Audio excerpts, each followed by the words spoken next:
Hey everybody, welcome to the Tool for Forza YouTube channel. Captain Nasties here again, and today I'm going to take you for a ride around the Nurburgring in a Lotus Exige and talk a little bit about how much the Nurburgring kind of costs to do and compare that to the cost of building a very nice sim racing rig, because I'd say they're relatively comparable. More details on that as we get into the video. But I'm also going to talk about some best practices and tips for those of you guys that do want to go to the Nurburgring. It is super fun. I highly recommend it. But there's some tips that'll help you get the most out of the experience, and I'll cover those today too. So we're heading into the track here. I'd already done, I think, about 9 laps on this day. I did 13 laps in one day in this Lotus Exige, and it definitely, you're not going to be driving at like breakneck track speed, because you'll see in the video here there's all kinds of jabronis everywhere. And I know it sounds crazy, but this is not a track day, this is a tourist day. So there's everything from weird VW camper vans to, I mean, like everything, and then, modified Evos with like 800 horse. There are some very rowdy cars here too. But you'll see me turning in here, getting into the fun part of the track. Really, the whole part is the fun part of the track, honestly. The rule is you stick to the right if you're, if you're not kind of hauling ass, and generally if you're not passing someone, you want to stick to the right. So you'll see, lots of people doing that here, but you'll see some people that don't, and you got to be a little bit cautious here. But this would not be nearly as fun if I did not already have the track memorized, from sim racing. And I'm going to call it sim racing, and I know by 2019 standards it's not, but I've been playing Forza Motorsport on a wheel and pedals since 2008, and I did this in 2013, so I had the track, definitely memorized, and it does translate. And it's, of course, there's differences, but knowing where you're at and not even really thinking about what's coming up next, it saves a lot of brain power to focus on other things and going a little bit faster and getting your pace up a little bit more, but still leaving enough of a space in the envelope of the car where you're not gonna get into trouble if something unexpected happens. So coming out here through the Flugplatz, taking it down to 4th gear, I really wanted to keep it in 5th through there and just tear through there, but it's blind. And anyways, it's a lot different when you're on the hook actually driving the car out there than it is than when you're sim racing, which in a way, that's why sim racing is so great. You can just tear it up big time, and there's basically no consequences, and there's also none of these when you sim race too. So there's all kinds of different things that are going on in terms of work on the track, and this is why I recommend you take 3 days to go to the Nurburgring. You're going to want to have 2 days of driving and 1 day to check out the museum, which is absolutely amazing, and to hang out with people and have some beers. There's lots of really cool people at the Nurburgring, and I had a really good time just hanging out there for sure. But on my previous day I was in an E92 M3, and there was those damn construction little things everywhere, and people were wrecking like crazy. The track was super crowded because the track day didn't start till the afternoon, and everybody was antsy, and I would have been honestly really disappointed if I'd only booked 1 day and gotten those 4 laps in the E92 M3 that I got, because it was more like survival than anything. But I knew I had another day coming, and I just kind of focused on learning the track and not the turns, but learning some of the more nuanced parts of the track that you don't get through sim racing, and really learning how to deal with idiots like this. So this guy, I think he's going to the right, but I am hesitant, and thank God I am. If I would have tried to go for it right there, that would have been a crash for sure. So see what I mean? It's stuff like that you can't haul ass. And when you pass people, you really got to make sure that they're being deliberate and letting you by, and you'll see more of that up here again. And this was the cleanest lap that I did in my whole trip. This was one with the least traffic, so you can imagine the worst ones are way worse than this regarding getting slowed down and just having to be almost driving like you're on a damn public road, which is, you are technically. The Nürburgring it's a toll road. At this time it was still owned by the German government and maintained by them. It's since been sold to a Russian oligarch, I believe, for 400 million euros, but he seems to be maintaining the track very well. I was very nervous when that happened, but I'm certainly think it's certainly possible to go back and rent a car and do exactly this. Currently here in 2019, so that seems to be that change of ownership doesn't seem to be such a bad deal.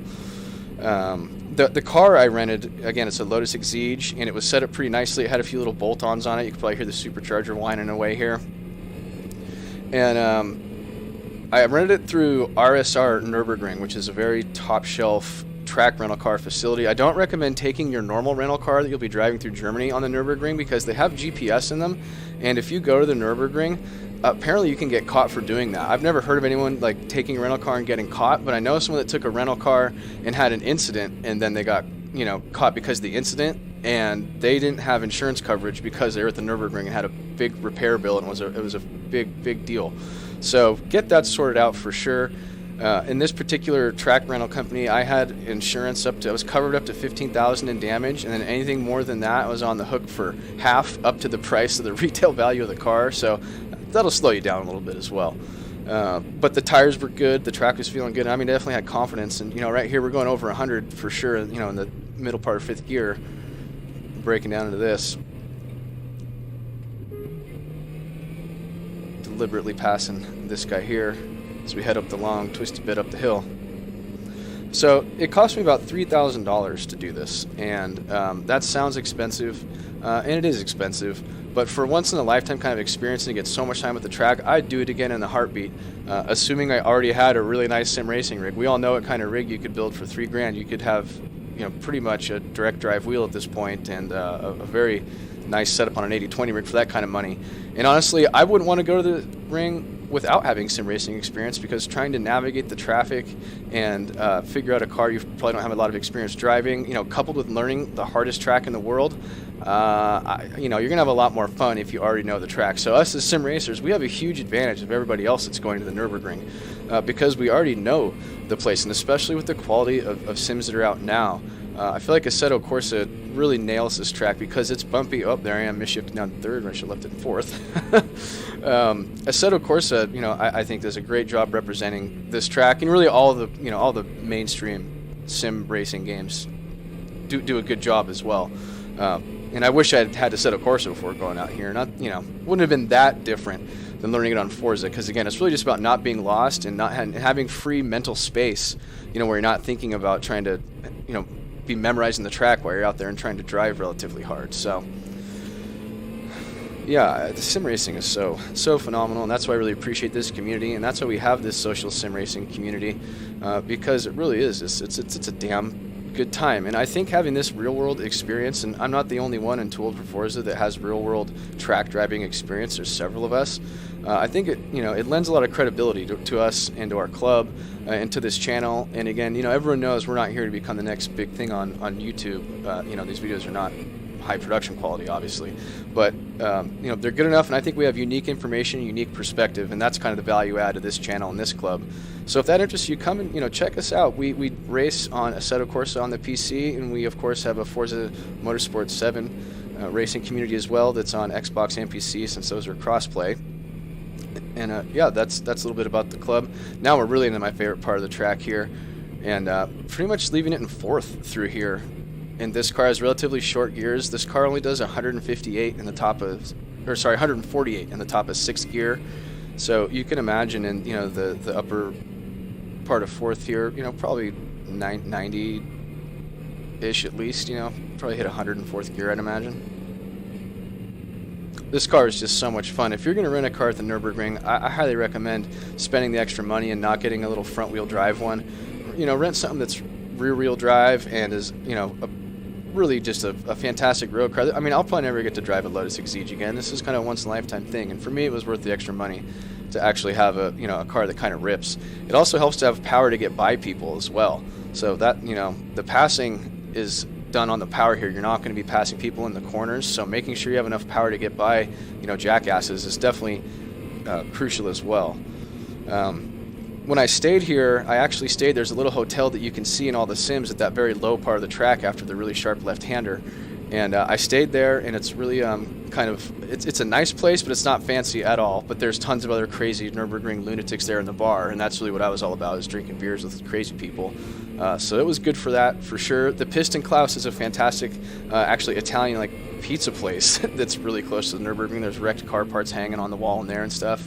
And if you've been in Germany for a while, trust me, a pizza is going to be a lifesaver for sure. You know, potatoes and ham are delicious. We're all about the ham here in Tool for Forza, but you know, eating the same thing over here. Trust me, you're going to be stoked on a pizza. There's tons of other, you know, crazy Nurburgring, you know, track people there, so it's good social scene, good beer scene. And yeah, thanks for tuning in. Thanks for checking out the channel. I have a direct drive podium wheel coming.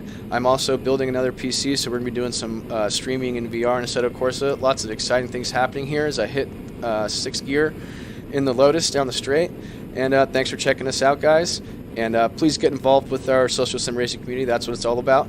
Captain Nasties, over and out.